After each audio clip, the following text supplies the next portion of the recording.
말씀 함께 나누겠습니다. 몇 번 반복해서 말씀드리지만 마태복음은 뚜렷한 구조를 갖고 있어요.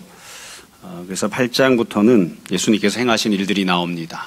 세 가지 사건 그리고 제자 부르심 이렇게 하나의 소단락으로 묶여 있습니다. 그래서 제일 처음에는 예수님께서 세 번에 걸쳐서 병자들을 고쳐주시는 납병 환자를 고쳐주시고 중풍 병자를 고쳐주시고 열병 들었던 베드로의 장모를 고쳐주시는 사건이 나오고요. 그의 제자를 부르시죠.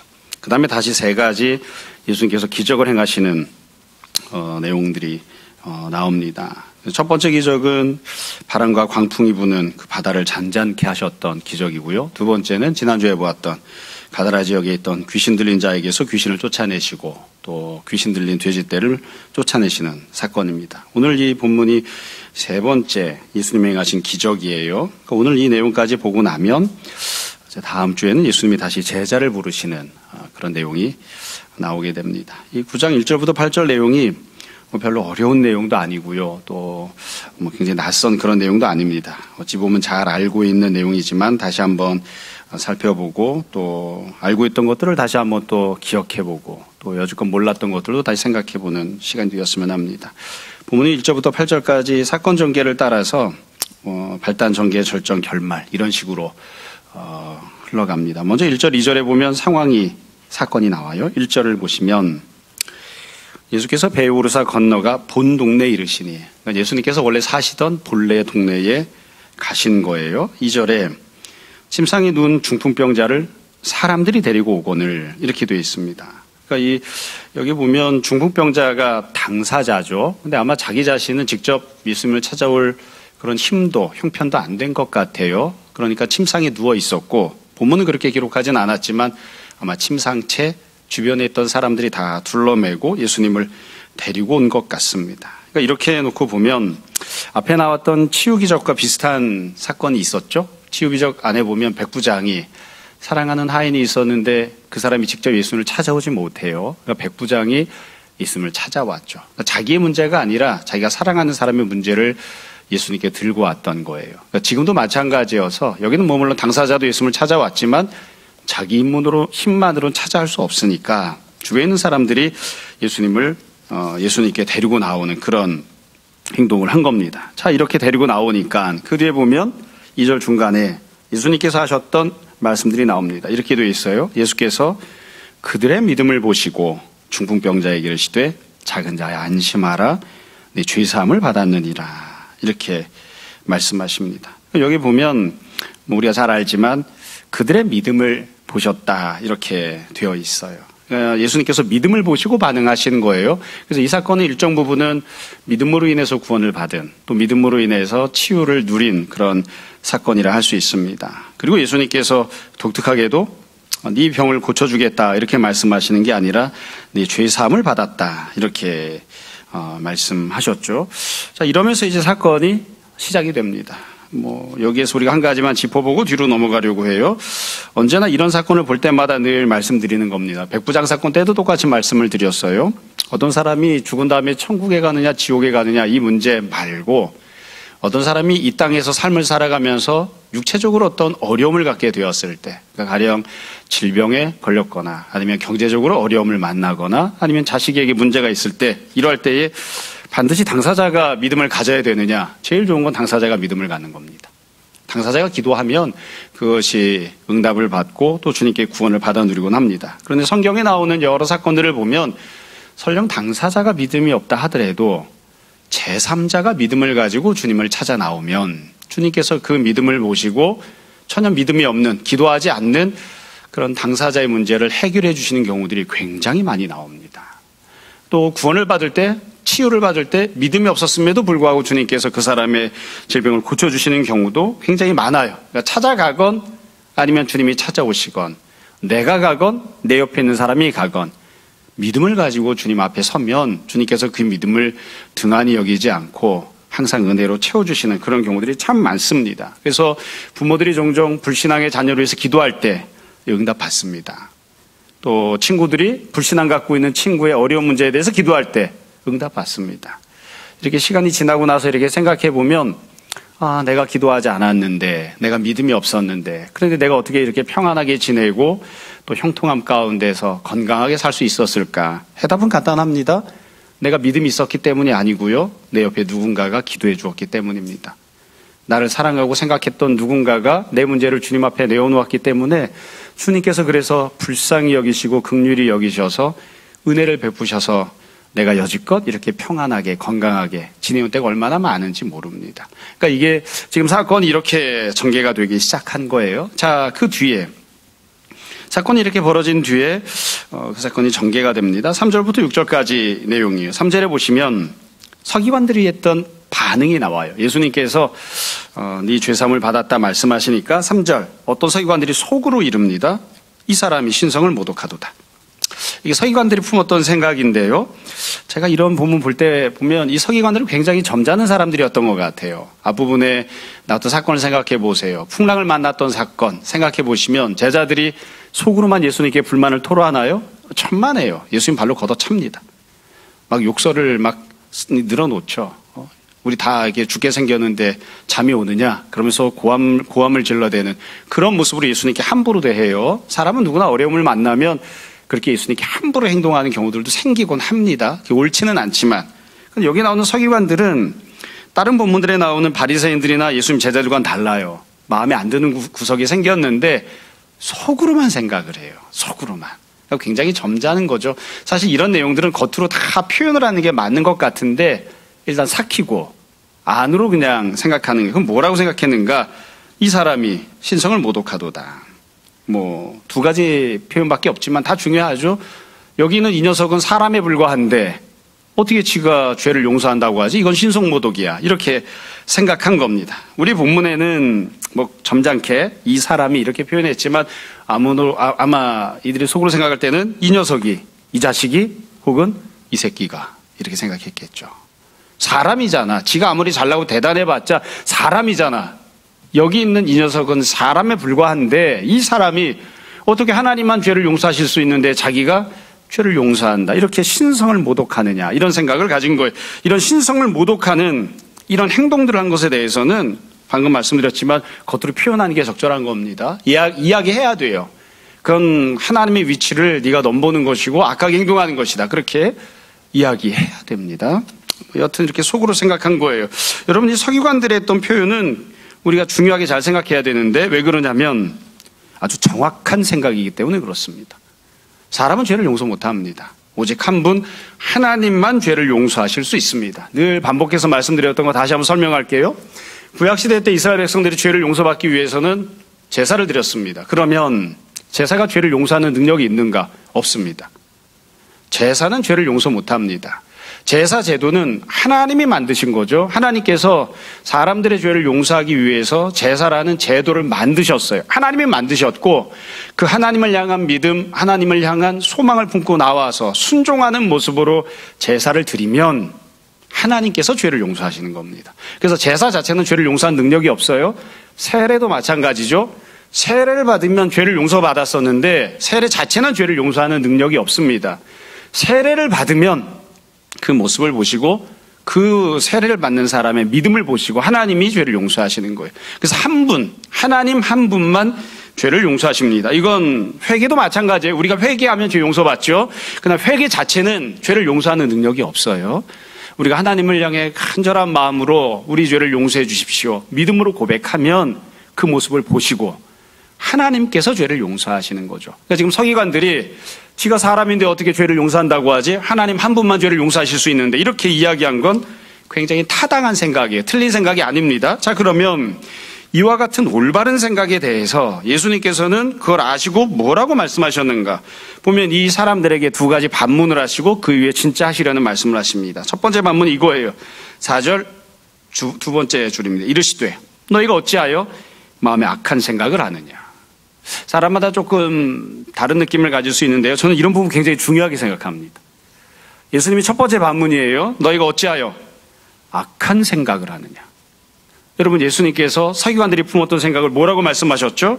악한 생각이라고 말씀하셨습니다. 그럼 뭐가 악한 생각일까요? 뭐가? 예수님께서 내가 죄를 용서하겠다 말씀하셨는데 그걸 받아들이지 않는 것, 그게 악한 생각입니다. 예수님께서 죄를 용서하시는 분이라고 하는 것을 인정하지 않는 것, 그걸 믿지 않는 것, 그게 악한 생각인 거예요. 그게 악한 생각. 여러분, 조금 더 이걸 적극적으로, 현실적으로만 놓고 생각하면 이렇게 이해할 수 있습니다. 내가 갖고 있던 생각이 있어요. 하나님만 죄를 용서하실 수 있어. 그런데 예수님께서 내가 갖고 있던 생각, 내가 갖고 있던 상식, 내가 여지껏 신앙생활에 왔던 것과 다른 말씀을 하셨어요.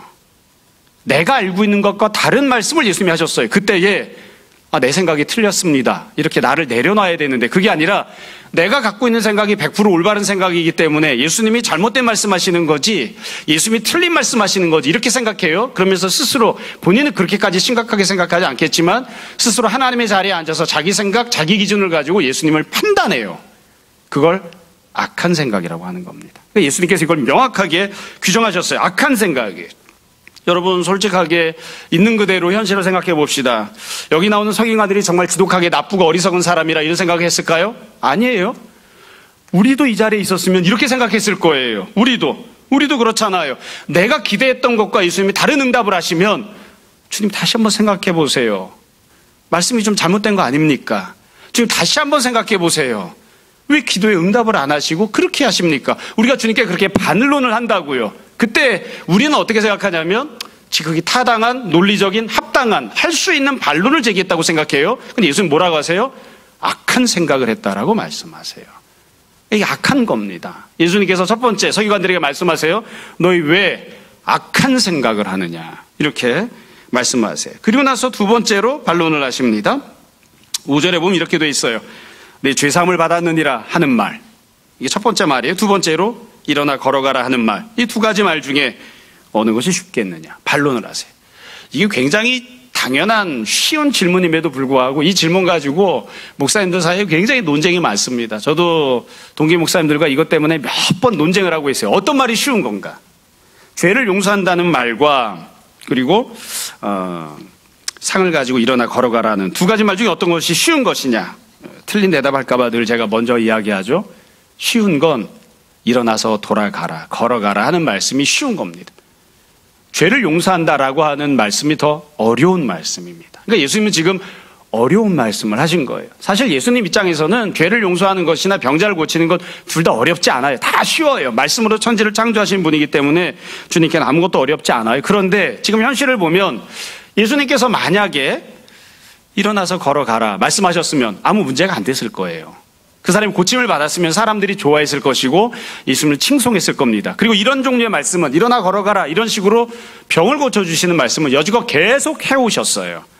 근데 그때마다 문제가 된 적이 없었어요. 그러니까 예수님이 이 병자를 향해서 그냥 걸어가라, 돌아가라, 내가 네 병을 고쳐주겠다 이렇게 말씀하시면 아무 문제가 되지 않아요. 그런데 지금 왜 문제가 되고 있는 거죠?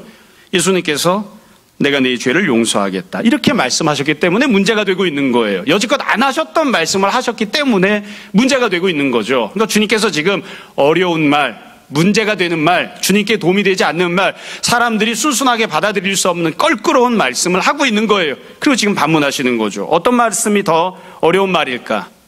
내가 지금 어려운 말을 하고 있다. 너희들이 받아들이기 힘들어하는 말을 하고 있다. 문제가 되는 말을 하고 있다. 그렇게 지금 말씀하고 있는 거죠.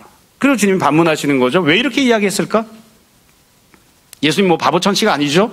예수님도 이런 이야기 하시면 문제가 된다는 걸 알고 있어요. 그럼에도 불구하고 주님께 손해가 되는 말씀을 굳이 일부러 하셨잖아요.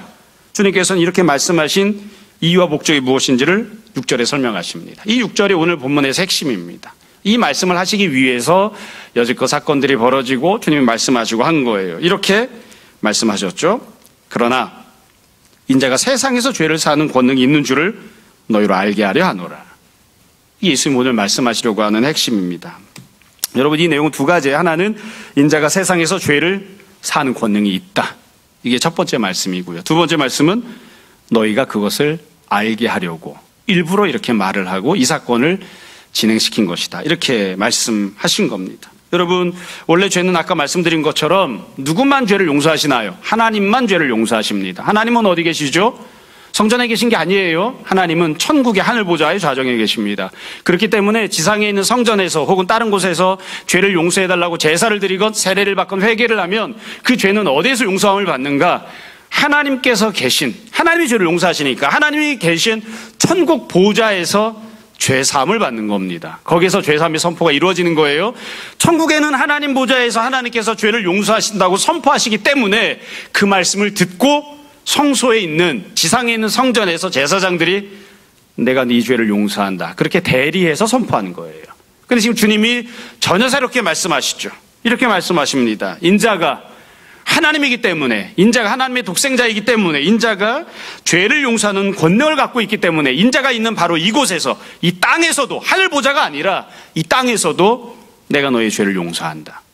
나는 너의 죄를 용서하는 하나님이다. 이렇게 선포하신 거예요. 선포하신 겁니다. 그러니까 이게 예수님께서 여지껏과는 전혀 다른 주님에 대해서 보여주시고 선포한 겁니다. 예수님 누구시냐? 단순히 병을 고쳐주시는 분이 아니라 죄를 용서하시는 하나님이십니다. 이 땅에 육신을 입고 내려오신 하나님의 독생자이십니다. 그렇게 주님께서 지금 직접 선포하시는 거예요. 그래서 이제는 죄를 용서받으려고 하면 어떻게 해야 되는가? 다른 데 안 가도 됩니다. 지금 예수님께서 어떻게 용서하셨죠? 제사 드렸나요? 안 드렸죠. 안 드렸죠. 세례 받았나요? 세례 안 받았죠. 회개했나요? 회개도 없었어요. 헌금했나요? 헌금도 없었어요. 아무것도 없었죠. 주님께서 용서하시면 죄 용서받습니다. 다른 어떤 프로세스도 필요하지 않아요. 그러니까 우리가 죄를 용서받으려면 어떻게 해야 되는가? 주님이 우리에게 죄를 용서하시는 그 선포를 들으면 됩니다. 주님이 우리의 죄를 용서하신다는 믿음을 갖고 나아가면 주님께서 우리의 죄를 용서하시는 거예요. 다른 아무런 과정도 필요하지 않아요. 아무런 것도 요구되지 않습니다. 그래서 우리가 신앙생활하면서 누군가에게 네가 만약 죄를 용서받으려면 1번을 해야 돼, 2번을 해야 돼, 3번을 해야 돼, 요구하면 안 됩니다. 요구할 수도 없습니다. 네가 정말로 죄를 용서받은다면, 용서받기를 원한다면, 네가 정말 범한 것이 죄라는 것을 진정으로 그렇게 고백한다면 그럼 이러이러한 행동을 해야 되지 않아? 그건 사람은 요구할 수 없습니다. 하나님이 하시는 겁니다. 근데 예수님께서 지금 아무것도 요구하지 않고 그냥 용서하신 거예요. 그냥 용서하신 거예요. 이게 지금 예수님께서 주님이 어떤 분이신지를 선포하신 거죠. 또한 주님께서 두 번째로 뭐라고 말씀하셨죠? 너희로 알게 하려 하노라. 일부러 이렇게 행동하신 거예요. 예수님이 이와 같은 하나님의 독생자이심을 알게 하시려고 이렇게 행동하신 겁니다. 조금 더 쉽게 이해하려고 하면 이것을 알고 믿게 하시려고 이 행동들을 다 하신 거죠. 그러니까 예수님께서 왜 굳이 이렇게 어려운, 문제가 되는, 사람들이 껄끄러운 마음을 품는 말씀들을 굳이 일부러 하셨는가? 간단합니다. 우리가 예수님께서 하나님이심을 믿게 하기 위해서입니다. 예수님께서 우리의 모든 죄를 용서하신다는 것을 알게 하기 위해서입니다. 그래서 누구든지 죄를 갖고 있으면, 죄를 사함받기 원하면 다른 곳으로 가는 게 아니라, 다른 무언가를 하는 게 아니라 예수님 앞에 나오고 예수님의 은혜를 받는 자가 되는, 그것을 위해서 주님께서 이와 같이 행동하신 거예요. 우리가 언제나 참 쉽지 않지만 예수님을 닮은 남편이 된다는 것, 예수님을 닮은 부모가 된다는 거 무슨 뜻입니까? 이렇게 하는 겁니다. 죄를 용서해 주되 아무것도 요구하지 않고 그냥 허물을 덮어주는 겁니다. 그러니까 훌륭한 남편은 어떻게 합니까? 네가 죄를 졌으니까 오늘부터 일주일 동안은 네가 설거지하고 빨래해. 이렇게 안 합니다. 그냥 용서하는 겁니다. 훌륭한 부모는 어떻게 합니까? 네가 이러이러한 죄를 짓고 잘못을 했으니까 이러이러한 것들은 내가 삭감하겠다. 아니요, 그냥 용서하는 겁니다. 우리가 참 그렇게 못하는 거죠. 예수님처럼 못해서 참 어려운 그런 상황들이 생기곤 하는 거죠. 근데 원칙은 주님께서 하신 것처럼 그렇게 하는 겁니다. 자, 그러면 그 뒤에 사건은 어떻게 실제로 전개되었는가? 예수님께서 이 병자를 고쳐주십니다. 6절 세 번째 줄에 보시면 중풍병자에게 말씀하시되 일어나 네 침상을 가지고 집으로 가라. 이번에는 쉬운 말씀을 하셨죠. 누구도 문제 삼지 않은 말씀을 하십니다.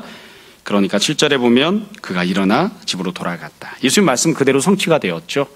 주님 말씀 그대로 성취가 되었다는 것은 앞에서 주님이 말씀하신 네 죄를 용서하겠다, 이 말씀이 신성모독하는 말씀이 아니라는 것을 반증하는 거죠. 보여주는 겁니다. 그래서 이 사람이 그냥 돌아가요. 자, 맨 마지막에 이렇게 정리가 돼요. 8절. 사건이 다 종료된 뒤에 사람들의 반응이 나옵니다. 처음에 무리가 보이는 반응이 나오죠. 사실은 논리적으로 생각하면 지금 서기관들이 예수님께 반론을 제기했으니까 누구의 반응이 나와야 됩니까? 서기관들의 반응이 나와야 되죠. 서기관들이 보이는 반응 기록이 없습니다. 그냥 무리의 반응만 나와요. 무리가 보고 두려워했다. 이런 권능을 사람에게 주신 하나님께 영광을 돌리니라. 그냥 언뜻 읽으면 이게 좋은 반응처럼 보이지만 사실 여지껏 있었던 반응과 비슷해요. 풍랑이 잔잔해졌을 때 제자들이 어떻게 했나요? 놀라죠. 그 믿음 가진 거 아닙니다. 지금 여기서도 보면 두려워하죠. 이거 믿음 가진 거 아닙니다. 제자들이 풍랑이 잔잔해진 걸 보고 뭐라고 이야기하죠? 이 사람이 도대체 누구길래 바람과 풍랑이 이렇게 잔잔해지고 순종하는 거지? 이렇게 이야기했어요. 그것도 믿음 아니에요. 지금도 마찬가지예요. 이 사람이 누구길래 하나님께서 이 사람에게 이런 권능을 주셨지? 이건 그냥 감탄하고 마는 거예요. 믿음의 고백이 아닙니다. 제가 처음에 서기관들 반응이 없었다고 했죠. 여기 보면 무리의 반응만 있고요. 고침받은 사람의 반응도 없습니다. 중풍병자 고침받은 사람은 어떤 반응을 보였어야 될까요? 또 중풍병자를 데리고 왔던 사람들은 어떤 반응을 보였어야 됩니까? 간단합니다. 우리가 다 개돼지가 아니잖아요. 사람이잖아요. 기본적인 도리가 있잖아요. 그러니까 예수님께 고침받았으니까 주님 감사합니다 라고 감사를 표현해야 되겠죠. 내가 믿은 대로 주님께서 은혜를 베푸셔서 질병을 고쳐서 감사합니다. 감사를 표현하는 게 당연한 도리죠. 없어요. 했는데도 기록만 없는지는 모르겠어요. 사람답게 행동하지 않은 거예요. 그리고 정말 보여야 되는 반응은 주님이 원하신 대로, 주님, 우리가 그런 믿음을 갖고 찾아 나오진 못했지만 주님께서 우리의 죄를 용서하시는 하나님이심을 내가 믿습니다. 내 생각이 틀렸습니다. 내가 주님을 알지 못했습니다. 그러나 이제 주님이 어떤 분인지 알고 믿고, 그리고 이제 다른 사람들이 하는 것처럼 저도 주님을 따라가고 주님을 섬기고 제자가 되기 원합니다. 이런 반응을 보였어야 되는데 불행하게도 그런 반응은 보이지 못했습니다. 늘 말씀드리는 것처럼 은혜가 있다고 해서, 기적을 경험했다고 해서 항상 믿음으로 반응하는 거 아닙니다. 풍성한 은혜를 아무도 받지 못했던 놀라운 그런 기적을 경험해도 믿음 갖지 못하는 경우가 얼마나 많은지 모릅니다. 자, 말씀을 정리하겠습니다. 사건은 굉장히 단순하고요. 또 우리가 생각해 봐야 될 점들도 단순합니다. 쭉 본문에 대해서 말씀드렸는데 이제부터 말씀드리는 내용을 설명하기 위해서 지금까지 사건에 대해 설명한 겁니다. 또 지금부터 말씀드리는 내용도 우리가 잘 알고 있는 내용입니다. 몇 가지를 좀 말씀드릴게요. 첫 번째로 오늘 본문을 보면 예수님께서 은혜를 베푸시되 생각하지 못했던 은혜를 베푸십니다. 사람들이 믿음을 갖고 찾아 나왔지만 그때 품었던 믿음은 병을 고쳐주신다는 믿음이었습니다. 죄를 용서하신다는 믿음이 아니에요. 근데 예수님은 병을 고쳐주셨고요. 그 병만 고쳐주신 게 아니라 죄도 용서해 주셨습니다. 그러니까 지금 여기 본문에 나오는 사람들은 알지 못했던 은혜, 기대하지 않았던 은혜를 베풀어 주신 거예요. 조금 더 솔직하게 이야기하면 이 본문에 나오는 사람은 죄사함 받는 거 원하지 않았습니다. 그거 눈에 안 보여요. 그게 어떤 효과가 있는지 잘 몰라요. 그러니까 이거 원하지도 않았어요. 만약 예수님께서 내가 네 죄를 용서하겠다 말씀하시고 시간을 들이셨으면, 뜸을 들였으면 뭐라고 반문했을까요? 그거 말고 병을 고쳐주십시오. 이렇게 얘기했을 거예요. 근데 사실 우리가 알고 있는 것처럼 더 중요한 건 죄사함을 받는 거죠. 그러니까 이 사람이 갖고 있지 못했던 믿음, 알지 못했던, 그러나 정말로 이 사람에게 필요했던 주님이 계획하시고 준비하신 은혜를 이 사람에게 베풀어 주신 거예요. 이게 이 사건이 갖고 있는 중요한 첫 번째 특징입니다. 두 번째로 예수님께서는 왜 죄를 용서하신다 이렇게 말씀하셨을까요? 우리가 잘 알고 있는 것처럼 이 사건이 중요하고 독특한 이유는 죄를 용서하셨기 때문이에요. 병을 고쳐주셨기 때문이 아닙니다. 질병을 고쳐주시는 사건은 앞부분에도 계속 있었어요. 질병 고쳐주는 사건이라고 하면, 이 사건이 중풍병을 고쳐주는 사건이라고 한다면 앞에 있던 것과 똑같은 사건이 단순하게 반복된 거겠죠. 근데 이 사건을 우리가 중요하게 보는 건, 그리고 이 사건이 이 자리, 이 문맥 속에서 이 위치를 점하고 있는 이유는 죄를 용서한다는 선포가 나오기 때문입니다. 여러분, 왜 죄를 용서한다는 것이 중요합니까? 우리 모두가 다 알고 고백하는 이유 때문입니다. 사람은 개돼지가 아닙니다. 육체로만 되어 있지 않습니다. 육체만 보는 사람은 죽을 병 걸린 게 제일 중요하죠. 육체만 알고 있으니까. 중풍병 걸린 게 제일 중요합니다. 육체만 알고 있으니까. 근데 예수님은 뭘 보고 계시나요? 그 사람의 영혼을 보고 계십니다. 네 영혼이 어떠한지 알아? 네 영혼이 어떠한지 알아? 중풍병을 아무리 고쳐도, 네 육체가 아무리 건강하게 되고 건전하게 되어도 네 영혼이 얼마나 지금 죽을 지경인 줄 알아? 네 영혼이 지금 중풍병에 걸려있다는 사실을 알아? 네 영혼이 도저히 네 힘으로는 고칠 수 없는 그런 아주 심각한 지경이라는 사실을 알아? 죄송합니다만 네 영혼이 태어날 때부터 마귀 새끼로 태어나서 결국에는 이 땅에서 신음하다가 너는 그걸 인식하지 못하지만 죽은 뒤에 지옥에 들어가서 영원한 형벌을 받게 된다는 사실을 알아? 지금 중풍병을 고친다는 게 본질적인 문제가 아니야. 그건 중요한 문제가 아니야. 살면서 중풍병 갖고 살 수도 있다. 고침받을 수도 있다. 그러나 네 영혼의 문제를 반드시 해결해야 되는데 네 영혼이 얼마나 불쌍하고 가련하고 처참한 지경인지를 알고 있느냐, 보고 있느냐. 그걸 지금 주님께서 중요하게 생각하시는 거예요. 우리는 눈에 보이지 않는 거 중요하지 않습니다. 지금 당장 느껴지지 않는 거 중요하지 않아요. 그래서 우리가 종종 그런 얘기 하잖아요. 밥상에서 누가 밥 남기면 그런 얘기 하죠. 야, 북조선에 있는 인민들이 얼마나 지금 피폐하게 굶주리고 살고 있는 줄 아니? 남기지 말고 먹어라. 이런 얘기 하죠. 북조선에 있는 인민들은 안 보여요. 그들이 얼마나 힘들고 어떻게 얼마나 어렵게 살고 있는지 안 느껴져요. 아프리카에 있는 사람들이 얼마나 고통 속에 살고 있는지 안 느껴져요. 사실은 현실은 그들이 지금 너무 힘들게 살고 있죠. 현실은 그들이 너무나 비참하게 살고 있어요. 그러나 그건 내 문제가 아니에요. 내 눈에 보이지 않아요. 내 오감에 해당하는 사항이 아니에요. 그렇기 때문에 별로 중요하게 생각하지 않는다고요. 이건 우리 영혼도 마찬가지입니다. 지금 우리 영혼이 어떤 상태인지 느껴지시는 분 아무도 없어요. 보이는 사람 아무도 없어요. 그러니까 내 영혼이 지금 죽을 지경이라고 하는 것이, 내 영혼이 피폐한 상황이라고 하는 것이 얼마나 중요한지 인식하지 못하는 거예요. 죄악 때문에 내가 하나님 앞에 심판을 받고 내 영혼이 영원한 형벌에 처해지다는 게 안 보이잖아요. 안 만져지잖아요. 그 고통이 느껴지지 않잖아요. 내 영혼이 얼마나 어려운 지경인지, 얼마나 중요한 질병에 걸려 있는지를 만약 손가락을 칼로 베었을 때 느끼는 느낌 정도만이라도 느낄 수 있다면 우리가 다 죄사함을 원할 거예요. 내 영혼이 온전하게 해달라고 그렇게 간절히 원할 거예요. 안 보이거든요. 여러분, 왜 복음이 위대합니까? 우리가 다 고백하잖아요. 초대교회를 생각해 보세요. 바울이 고백한 것처럼 훌륭한 가문에서 많이 배우고 부잣집에서 살던 사람 거의 없었습니다. 그러나 가난뱅이가 부자를 향해 전도했죠. 왜 가난뱅이가 부자를 향해 전도했을까요? 이유는 간단해요. 사람들은 돈만 봅니다. 육체만 봅니다. 그렇게 보면 가난뱅이는 죽을 때까지 부자에게 전도할 수 없어요. 그러나 가난뱅이가 뭘 보고 있는 거죠? 그 사람의 영혼을 보고 있는 겁니다. 부자의 영혼을 보고 있는 거예요. 금은보석으로 덕지덕지 다 발라놓았지만 그러나 아무것도 갖고 있는 것이 없는 가난한 그 사람의 영혼을 보는 거예요. 건강한 육체를 갖고 있지만 찌들어서 중풍병보다 더 심각한 지경에 처해 있는 그 부자의 영혼을 보고 있는 거예요. 그러니까 그 사람을 불쌍히 여기고 그 사람에게 이야기하는 거죠. 인생 이렇게 사시면 안 됩니다.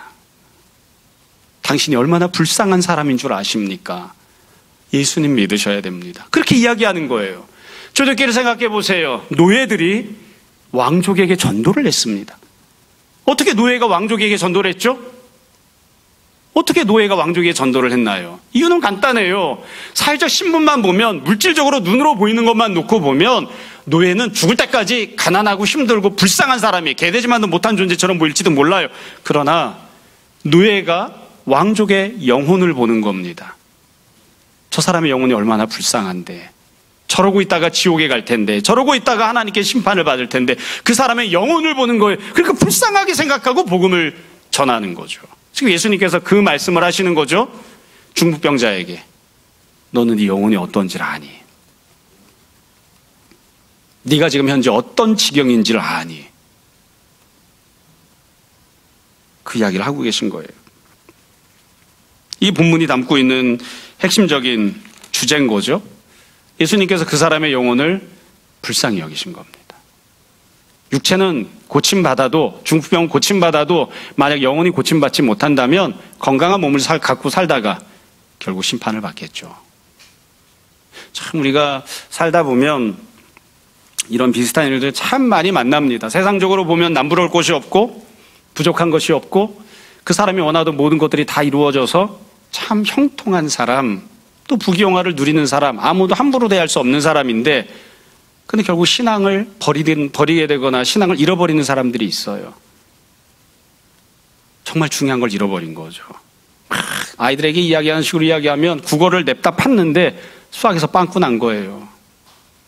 육적인 모든 부분들을 다 공급받았는데, 체험받았는데 나는 그게 중요하다고 생각 안 했는데 가장 중요한 영혼에서 빵꾸가 난 거예요. 예수님께서 그 부분을 얘기하신 거죠. 세 번째로, 너무나 당연한 것입니다만 예수님께서 질병을 고쳐주시면서 죄악의 문제를 이야기하셨어요. 이 두 가지는 어떤 상관이 있는 건가요? 상관이 있기 때문에 지금 이렇게 말씀하신 거거든요. 질병을 고쳐주시면서 내가 네 죄를 용서하겠다 이렇게 말씀하셨어요. 질병과 죄악은 본질적인 상관성을 갖습니다. 반복해서 말씀드리지만 질병은 죄악 때문에 하나님께 심판받아 생겨난 것입니다. 내가 구체적인 죄를 지어 그것 때문에 심판을 받았건 그렇지 않건. 물론 이게 어떤 물질적인 관계를 갖고 있는 그런 인과관계는 아니에요. 가령 상한 음식을 먹었어요. 그럼 배가 아프겠죠. 이건 물질적인 관계가 있습니다. 세균이 몸에 들어왔어요. 그랬더니만 내가 질병이 생겼다. 물질적인 연관관계가 있죠. 물질적인 연관관계가 있어요. 그러니까 내가 상한 음식을 먹었을 때는 어떻게 해야 됩니까? 물질적인 어떤 부분을 해결하기 위해서 약을 먹건 다른 방법을 취해야 되겠죠. 균이 몸 안에 침투했으면 물질적으로 해결하기 위해서 병원에 가거나 어떤 처방을 받거나 뭔가를 해야 되겠죠. 이건 물질적인 연관관계예요. 그러면 죄악과 질병은 이런 물질적인 연관관계인가? 그건 아니죠. 죄악은 물질이 아닙니다. 질병은 물질적인 현상과 결과고요. 죄악이 이유가 되어서 그것 때문에 우리가 질병을 만나게 된다고 하는 것을 그래서 사람들이 잘 이해를 못하는 때가 있어요. 쉽게 생각하면 이런 거예요. 어떤 아이가 밤에 잠을 잤어야 되는데 잠을 안 자고 밤에 일어나서 이불을 뒤집어 썼어요. 왜 이불을 뒤집어 썼을까요? 오락을 하기 위해서죠. 엄마 몰래. 그러다가 걸렸습니다. 안 걸렸어야 되는데 안 걸려야 엄마도 편안하고 지도 편안할 텐데 걸렸어요? 그럼 그 다음에 어떻게 될까요? 엄마가 화를 내고 혼내겠죠. 엄마가 뭐라고 이야기하나요? 이런저런 이야기하다가 너 저기 가서 손 들고 서 있어. 그래서 이 아이가 손을 들고 서 있게 되었습니다. 벌을 받는 거예요. 이건 사실은 물질적인 관계가 아니죠. 잘못을 했잖아요. 엄마를 속여먹었잖아요. 죄를 졌기 때문에 엄마가 그 아이에게 형벌을 준 거예요. 형벌을 주어서 이 아이가 손을 들고 있으면서 물질적으로는 손이 아프죠. 손이 아파요. 그러니까 손이 아프니까 애가 어떻게 하나요? 엄마가 안 쳐다보는 동안 잠깐씩 손을 내립니다. 그럼 잠깐 동안은 손이 안 아플 수 있겠죠. 근데 근본적인 해결책은 손을 내리는 게 아니에요. 엄마한테 용서를 받아야 돼요. 용서를 받아야 잠자리로 돌아갈 수 있습니다.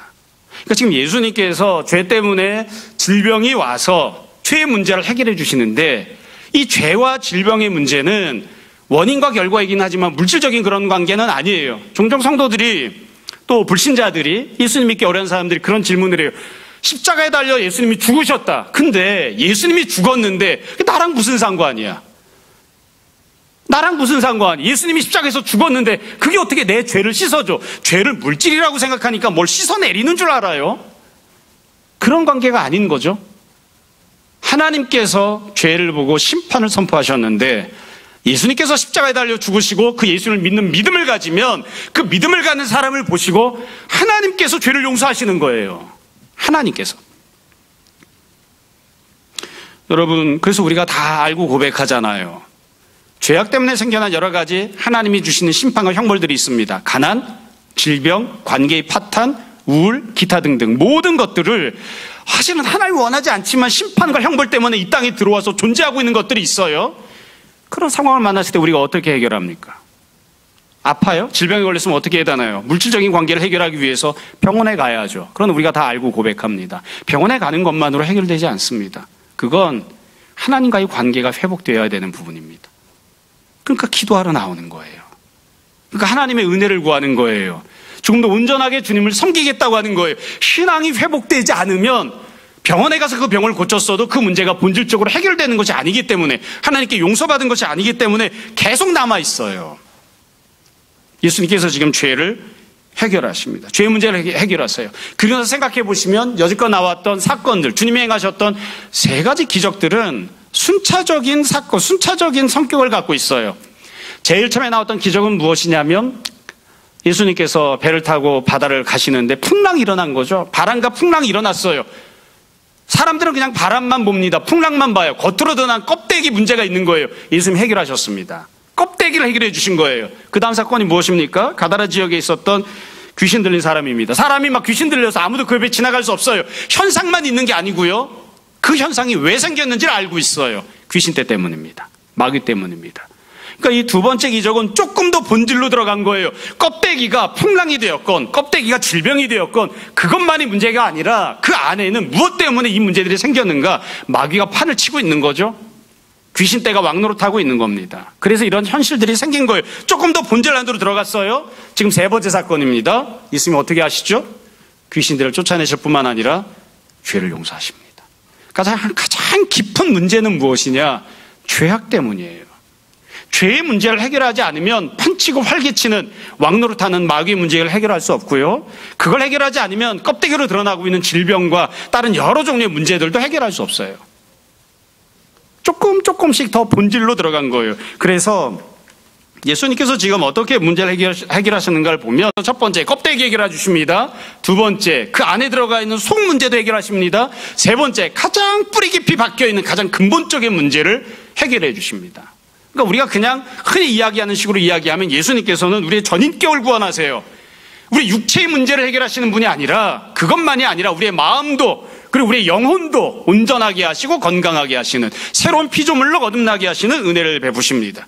그래서 교회는 어떠한 곳인가? 한 사람의 육적인 문제를 해결해 주는 곳, 마음을 위로하는 곳, 그 사람의 영혼이 거듭나 새로운 피조물이 되게 하는 곳이죠.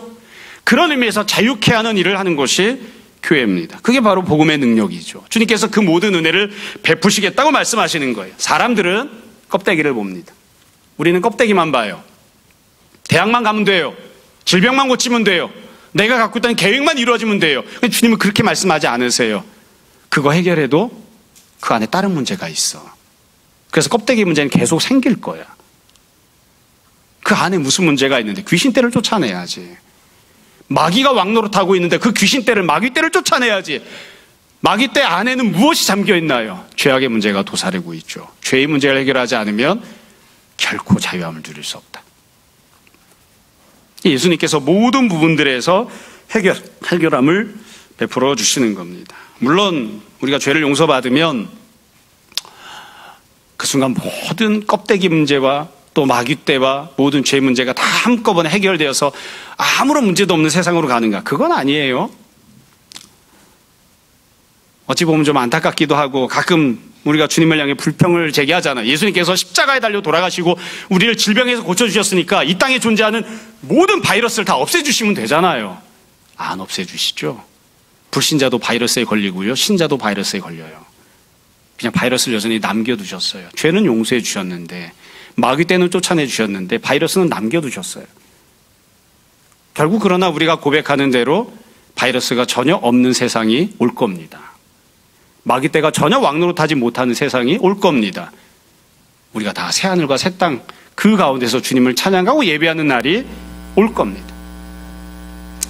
여러분, 예수님께서는 우리의 모든 부분을 만져주시고 회복시켜 주십니다.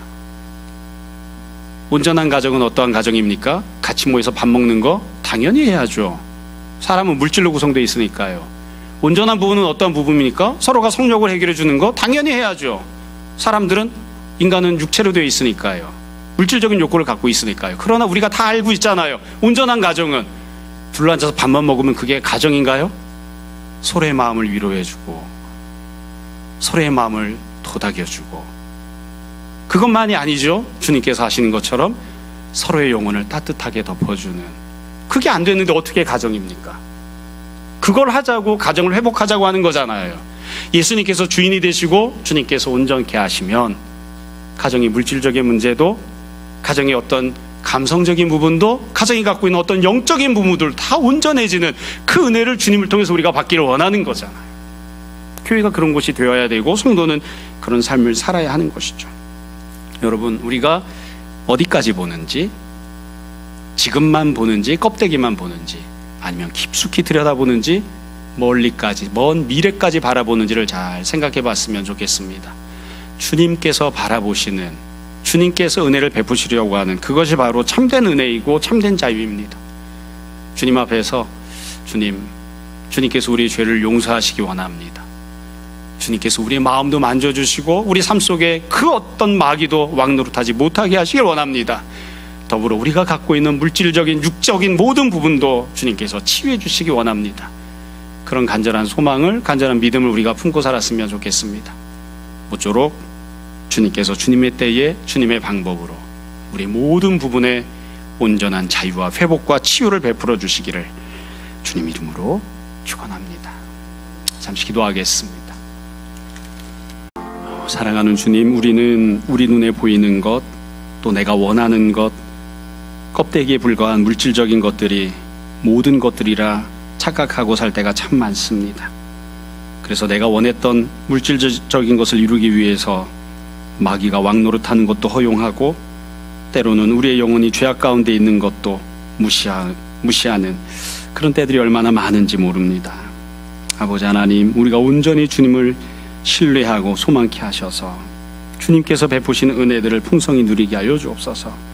주님만이 우리 물질적인 문제와 육적인 문제를 해결해 주시며, 주님만이 우리의 왕이 되어 주시고, 또 주님만이 우리의 죄를 용서하심을 믿습니다. 이 모든 은혜들이 우리 삶 속에 날마다 풍성히 차고 넘치게 하여 주옵소서.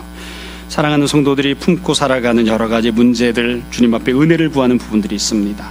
우리를 긍휼히 여겨주셔서 그것이 어떤 문제이건 주님의 역사하심으로 자유케 하시고 회복을 누리게 하여 주옵소서. 주 앞에 드린 예물이 주의 영광 위하여 쓰임받기 원하며 이 모든 말씀 예수님 이름으로 기도합니다.